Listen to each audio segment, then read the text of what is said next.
Yesterday, a key Trump ally lobbed a pretty serious accusation against the prominent Trump surrogate, and this dust-up is ruffling a lot of feathers in MAGA world because with the election being so close, one would think they'd want to be more cautious so as to not inflict any harm in the final stretch of the campaign, but of course, that's too much to expect from Trump world. I mean, Trump himself was literally just pantomiming dick-sucking at a rally, so of course his allies and his surrogates aren't even going to pretend to be normal until the election is over because they can't. They can't even fake it to make it because they're weird. But underneath all of the drama is an accusation that is substantial, and it stems from a joint fundraising agreement made between the Trump campaign and RFK Jr.'s campaign. So RFK Jr. shared a donation link to his pro-Trump website, mahanow.org, and if you don't have brainworms and have no idea what MAHA means, it refers to the RFK contingent of Trump support, which means Make America Healthy Again. I'm sorry that you now know this, but nonetheless, it's important for purposes of this video. Now, Laura Loomer responded to that fundraising tweet alleging, quote, "None of this money that Robert Kennedy Jr. is raising is going towards Donald Trump's campaign, like RFK Jr. has claimed below. The fine print on the donation landing page says the money raised will go toward paying off RFK Jr.'s campaign debts from the Democrat primary. Hey, RFK Jr., if you're an official Trump surrogate, why are you raising money on a separate platform that isn't affiliated with Trump? And why are you lying and saying this money will benefit Trump when it clearly says it will be used to pay off your campaign debt from the Democrat primary in which you attacked Trump? This is called deceptive fundraising. You're trying to exploit MAGA. This money doesn't go to Trump. That's not a Trump fundraising link." And she went on to share this screenshot, which shows that it is a contribution to Team Kennedy, and it says any amount of $3,300 to the general election will go to the primary election fund, and that is to pay off his campaign debt. Now, she followed up by saying that contributions over $6,600 goes to the Kennedy Victory Fund, which goes into the coffers of the Libertarian Party, and argues this is deceptive and it's disrespectful to Donald Trump. RFK Jr. should not be saying he's raising money to help Trump. She then called it a scam, accused him of lying, and claimed that he's not sending any of the money to Trump, and called it shameful deception. So she is effectively alleging that he is deceiving Trump supporters, scamming them, and potentially violating federal campaign finance laws, which is a very serious allegation. Now, there's a lot of problems with our current campaign finance system because Supreme Court justices appointed by Republican presidents that Laura Loomer presumably supported decided that unlimited sums of money in our elections is actually A-OK. In particular, in 2014, the McCutcheon decision lifted the cap on donations individuals could give to candidates every election cycle. So individuals used to be limited to giving the maximum of $2,600 to a single candidate, and a total of $48,600 per election cycle if they wanted to give to other candidates. So they would be able to max out to about 18 candidates. So if you're super rich, you weren't allowed to send a max donation to every candidate due to that $48,000 cap. You could still buy a lot of politicians, but not all of them. But with McCutcheon, the Supreme Court struck down that $48,000 limit, but kept the $2,600 maximum for individual candidates. And the FEC has since bumped up the individual limit from $2,600 to $2,900, and now it's at $3,300 per candidate. And this Supreme Court decision right here led to the rise of joint fundraising agreements, like the one we're seeing now between RFK Jr.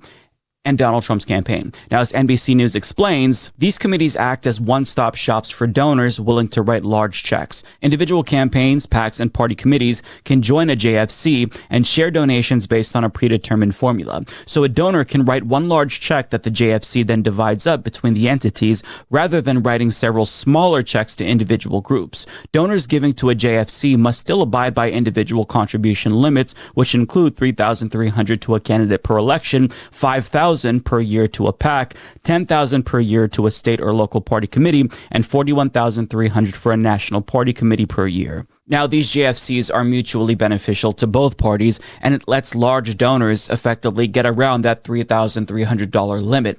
So why does this all matter?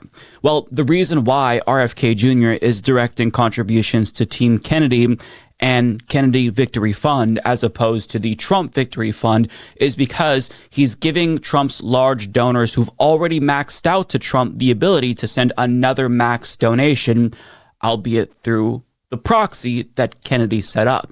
So if somebody donated, say, $3,400 to Kennedy, it would be illegal for him to disperse that extra $100 to the same campaign, since that would be over the legal limit. In other words, she's hilariously accusing him of stealing money from Trump supporters when he is helping Trump raise more money. And you would think that she would understand this, since she literally ran for Congress herself multiple times, but apparently not.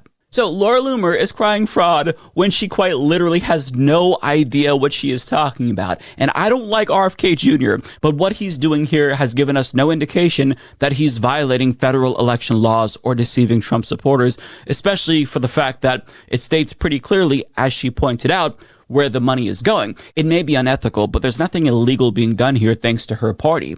And she's making it seem like Donald Trump's working class supporters could be misled here, and they might think that they're giving money to Donald Trump when in actuality, they're giving money to something that they don't actually support.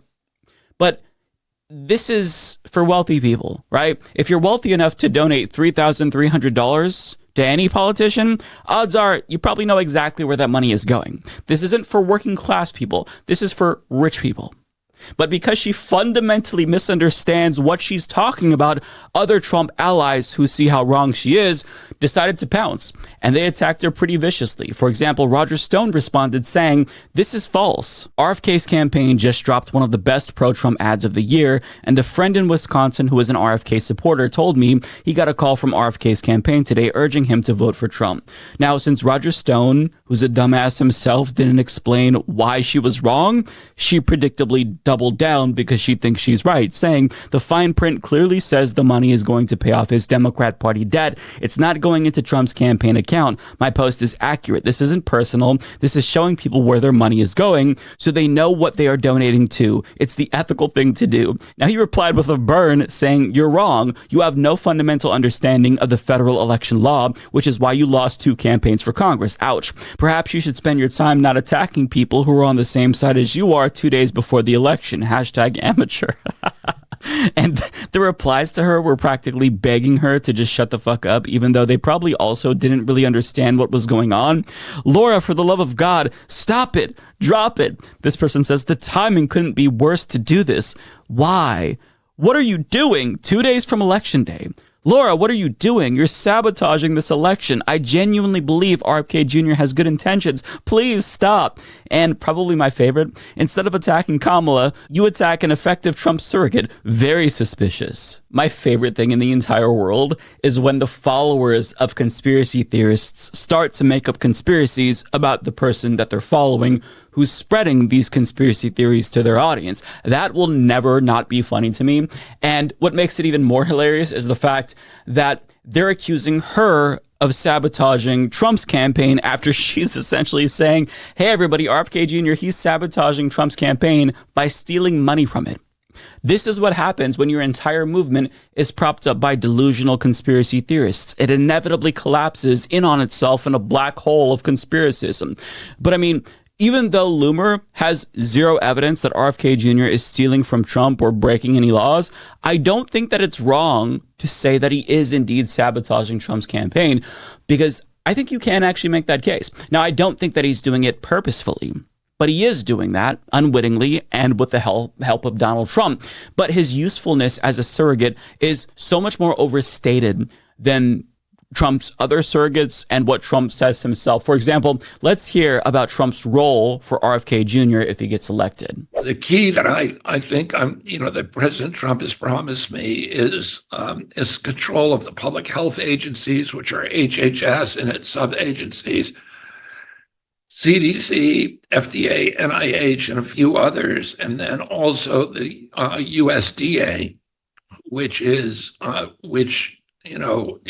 key to making America healthy. And I told a great guy, RFK Jr., Bobby, I said, "Bobby, you work on women's health, you work on health, you work on what we eat." Oh, goody. So this nut job is going to be in control of federal health agencies, and Trump is going to have him work on women's health, whatever that means.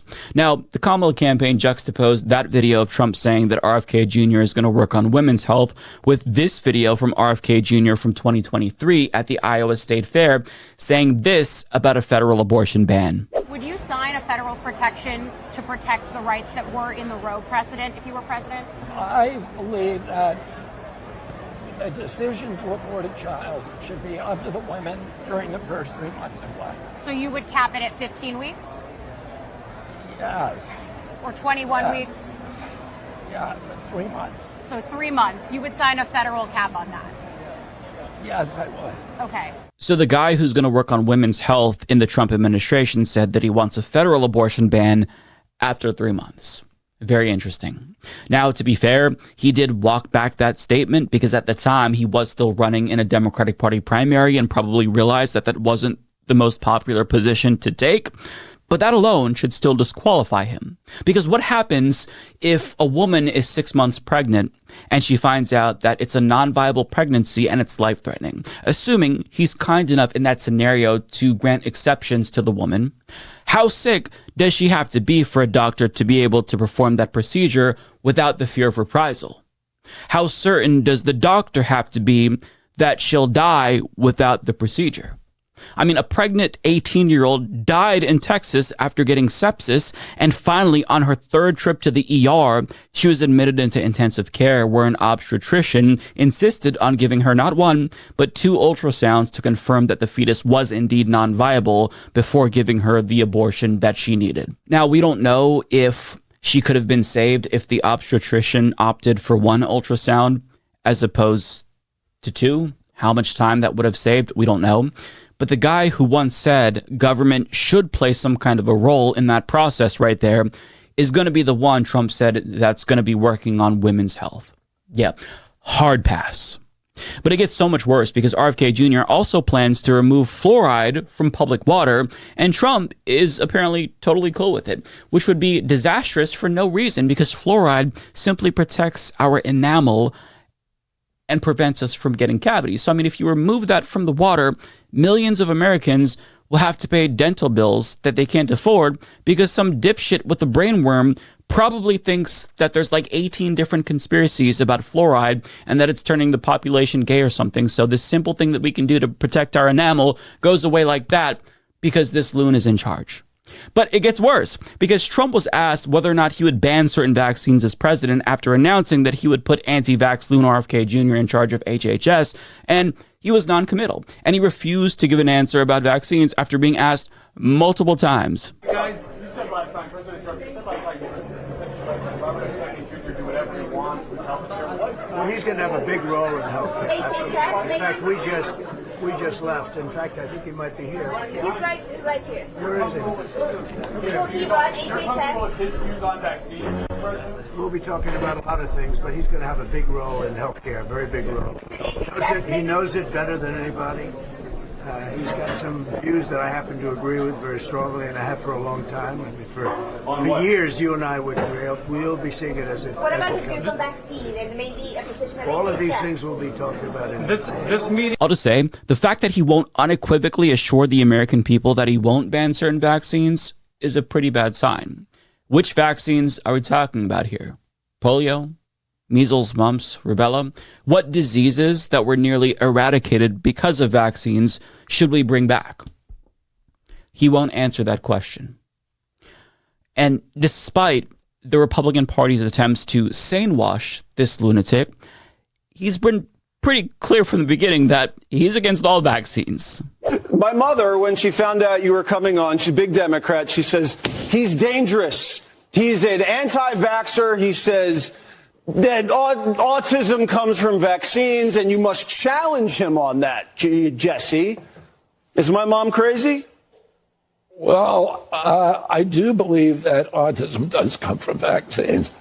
Hey, RFK, I'm not sure if you realize this, but he was giving you the chance to try to appear sane, and you fucking blew it. When the Fox host is like, hey, do you think maybe you've gone a little bit too far? He's like, no, actually, I haven't gone far enough. You're correct to think that I'm a lunatic.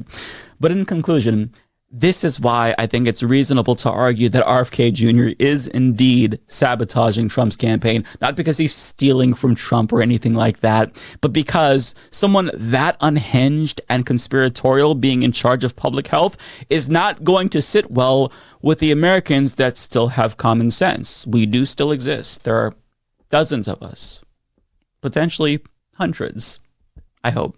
But it's also Trump's fault as well, though, to be clear, because he's the one that broadcasted his intent to put RFK Jr. in charge of our public health.